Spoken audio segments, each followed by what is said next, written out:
Hello, scholars. It would seem that the video from yesterday for chapter 7 did not have any audio, so I am going to try this again, and hopefully you guys will be able to hear me, and I will make sure that I check before I upload the video. I guess when I used my desktop at home, it just wasn't doing what it was supposed to do. So just as I attempted to do yesterday, I'm going to share a little bit of information with you guys about chapter 7.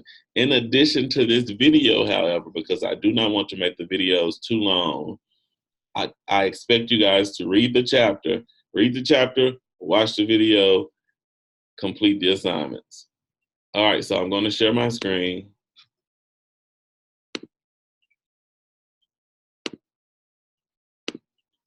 And chapter 7 is basically about gathering materials, gathering resources for your speech. But I like to say that the concepts that we have regarding gathering materials is not simply for a speech development, it's also going to be beneficial for you guys in regards to writing papers, preparing for presentations, doing projects. There's a wealth of benefit associated with you guys having a good understanding of gathering materials and resources for various projects, academic projects that you may have. So the first thing that the book discusses is drawing from your personal experiences. Now, this was already highlighted in chapter 5 regarding the notion that you should think about yourself and what expertise you already have when you're thinking about what topic you want to share. So in regard to that, in the context of using it for supporting information in your presentation, we know that it's important to have facts and figures, to have expert testimony, to have various items included that have been backed by authorities in the field to strengthen your credibility. But it also strengthens your credibility to talk about things that you have actually experienced in your personal lives and that you can provide lay testimony regarding. So it's often beneficial if you can include some actual stories or illustrations from your own personal experiences and provide some off-the-cuff examples, some things that you can naturally think about that paint a vivid word picture of what you're discussing based on your personal experiences. Now, this is a list of various resources associated with the library. The librarian, the catalog, reference works, newspaper and periodical databases, and academic databases. So let's go back. The librarian. Many of you guys will hesitate to speak to the librarian when you're preparing to gather information. It may be a pride thing. It may be the idea that you just don't want to be bothersome.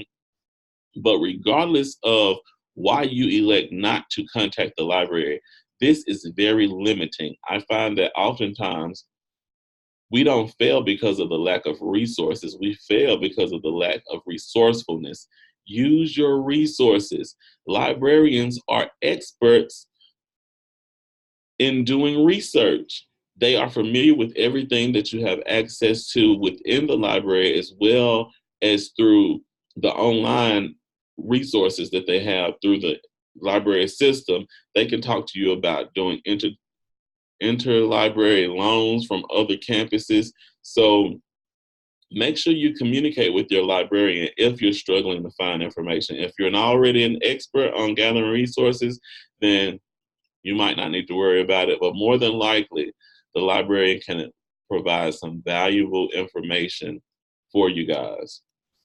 So when we talk about the catalog, we're talking about the list of books, periodicals, and other resources that are owned by the library.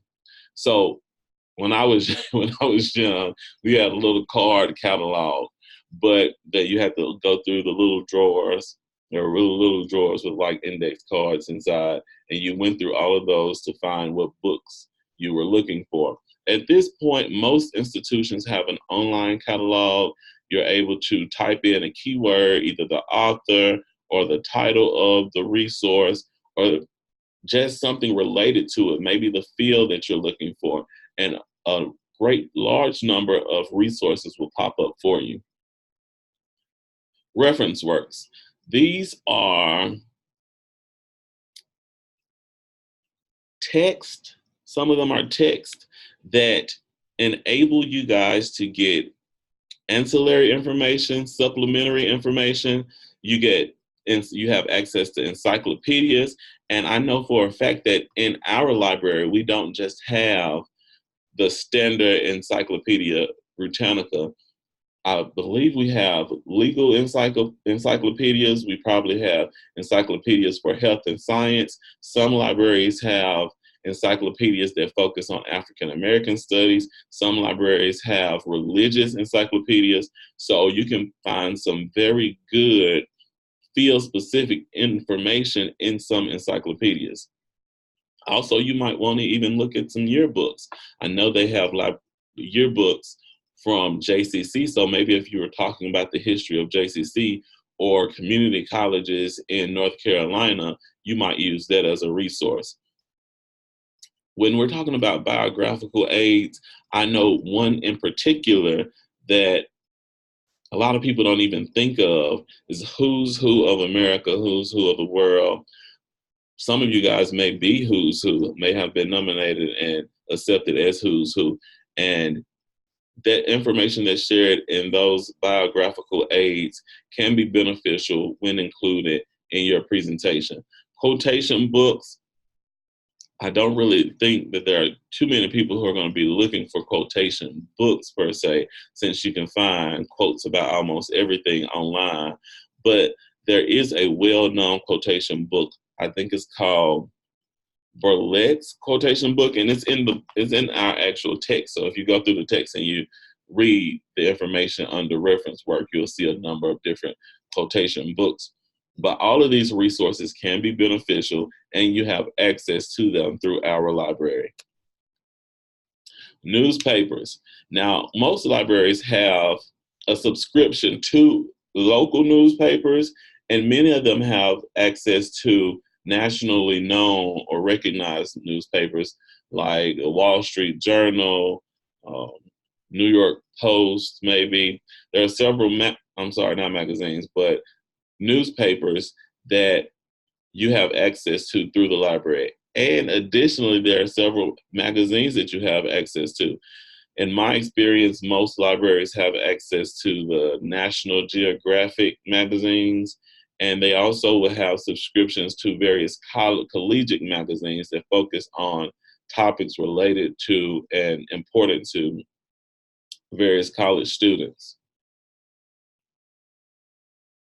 Now, academic databases are the databases that you will probably use most often. This is because it's right at your fingertips. You put in a keyword, you put in your field, you put in a topic, and you can have access to tens of thousands of peer-reviewed articles, meaning that they're credible articles, credible sources that you can include in your presentation, in your papers, and whatever you're discussing for your class. This is probably the easiest, most convenient source of information. So this is typically what you see the most of. However, I will say that most people would prefer that you have some diversity in terms of sources of information. So I wouldn't suggest that you only go to the scholarly journals because they're convenient. Make sure that you diversify the sources of information that you're including in your presentation. Abstracts. So you can find various abstracts when you are doing your search on the academic databases. Several abstracts will pop up even if the whole article doesn't pop up. The thing about that is you don't want to cite the abstract alone. You would cite everything that you would if it were a full, complete article. So when you cite your article based on APA standards, you're going to cite the author or authors, the year of publication, the title of the article, the journal that it was published in, the volume and number, as well as the page numbers for that particular article. So make sure, no matter if you, because remember, when citing, you're citing not only direct quotations, you're also citing ideas, concepts, anything that you have paraphrased. If you got an idea from an external source, you have to give them credit. You have to cite them. So if you read the abstract and you get an idea about what numbers or information is out there regarding your topic, then you still have to cite that actual article. Specialized resources like government resources. So if you get census information from a government resource, if you get information just from USA.gov or highereducation.gov or any of those governmental resources, they are considered credible sources of information, but you have to make sure that you cite them, and they really provide a wealth of specialized information. A whole lot of statistics are found on these websites, so they can be very useful for you when developing your information for your presentation. There is a section on Wikipedia, and as I was saying earlier, several individuals go for convenience.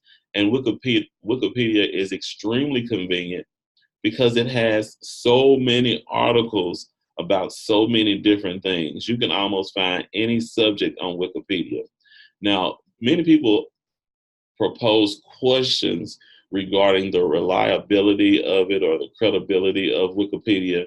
And years ago, most people would say it's not credible at all because it's open source. People can comment, can edit, can adjust the information on Wikipedia at will. But today, many people will also say that, they have a system of policing the system and they check it regularly. And even if you can't cite the exact information from Wikipedia, it will give you a starting spot. It will give you something to think about that you can actually research through credible resource databases. So, and also in Wikipedia, after the information, they have the sources of the information. So even if you say, okay, well, I just don't trust Wikipedia, my instructor told me that I can't trust it, you can look through those sources and you might find some credible sources that you can cite.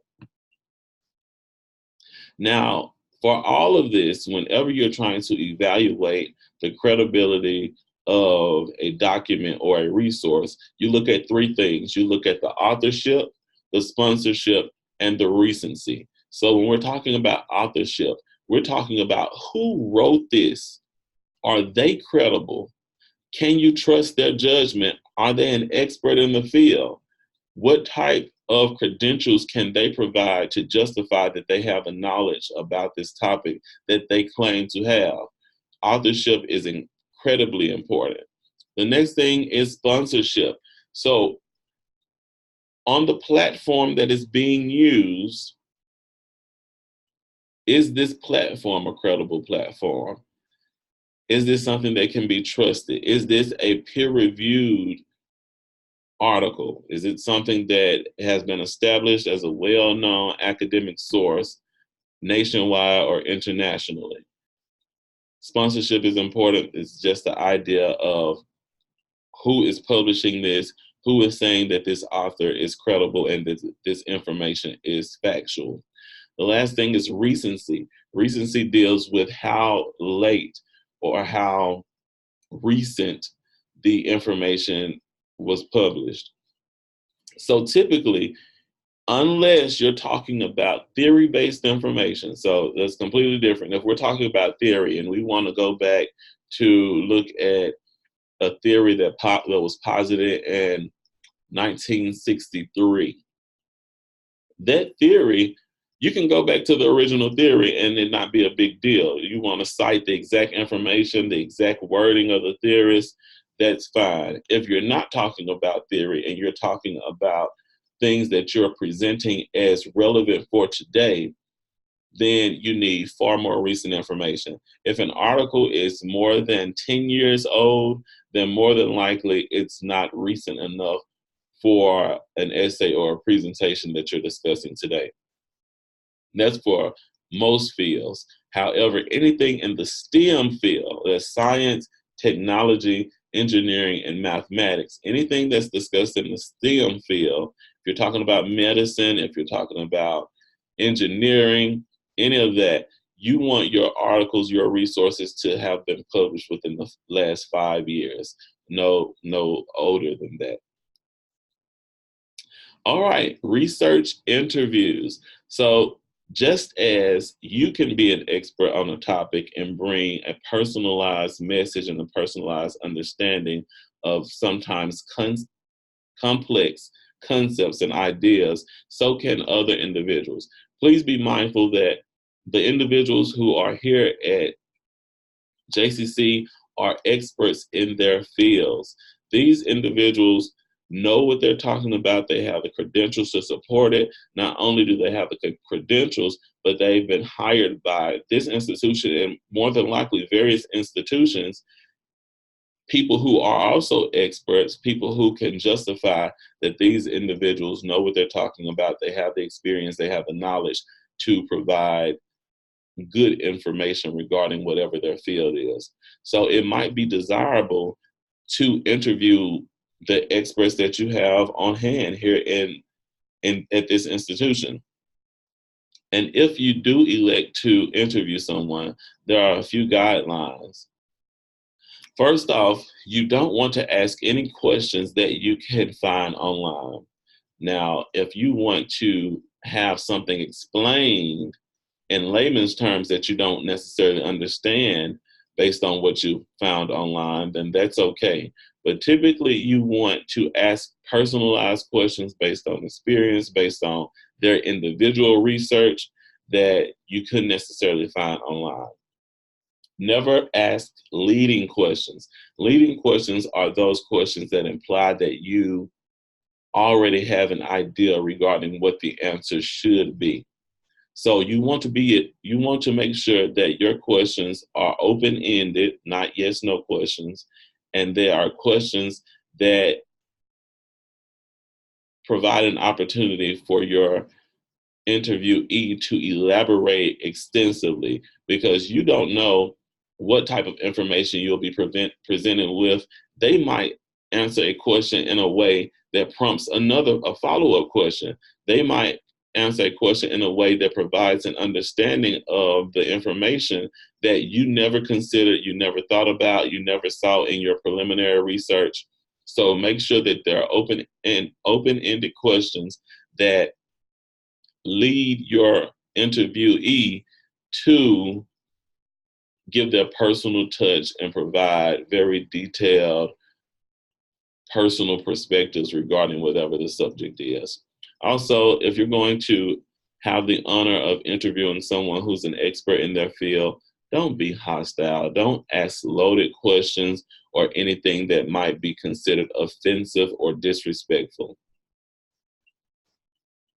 In regard to doing your research, this is the idea of collecting all information that's going to go into your paper and or presentation. Start early. The earlier you start, the better opportunity you have to look through as many resources as possible and pick the most relevant, most appropriate resources, because you have to understand that you have a diversity of learners that you are trying to get your message across to. Don't forget that the whole point of communication is using your messages to generate meaning. Ultimately, you want your audience members to understand you completely. And because you want them to understand you completely, you want to make sure that you are presenting information in a way that will hit every potential audience member. So those who would prefer a visual aspect, or those who would prefer a kinesthetic approach to learning, you want to have as many resources as possible that hit every type of learner and that paint a vivid word picture with various examples and illustrations and even sometimes definitions to let everyone know that they are being catered to as a valued audience member. Think about your materials. Think about what I just said in regard to catering to this heterogeneous audience. Remember, a heterogeneous audience is an audience that's composed of different types of people from different backgrounds with different belief systems. make a preliminary bibliography or reference page. So when you're looking through your sources, create a list, a nice list of all the sources that you could potentially have in your presentation or in your essay. As you go through and you figure out that one source is better than another source or more applicable to your presentation, then eliminate through the process of elimination, take some of those off. Just make sure that you're being organized and structured. You also do not want to give credit to the wrong person. So make sure that you have a proper formatting of all your sources and all of the quotations or paraphrased information that you're pulling from each source, which segues perfectly into note taking. So take plenty of notes for every resource that you consider adding to your presentation or adding to your essay. Write that source down or type that source up. Many of the online databases allow you to pull the citation, APA or MLA citation, directly from the website, so you don't have to necessarily type it up. Oftentimes you'll be able to click a couple times and copy and paste whatever the citation is. So keep that, particularly for people like me who don't have good handwriting. It's good to have a list that's on the computer rather than a list that you're writing out.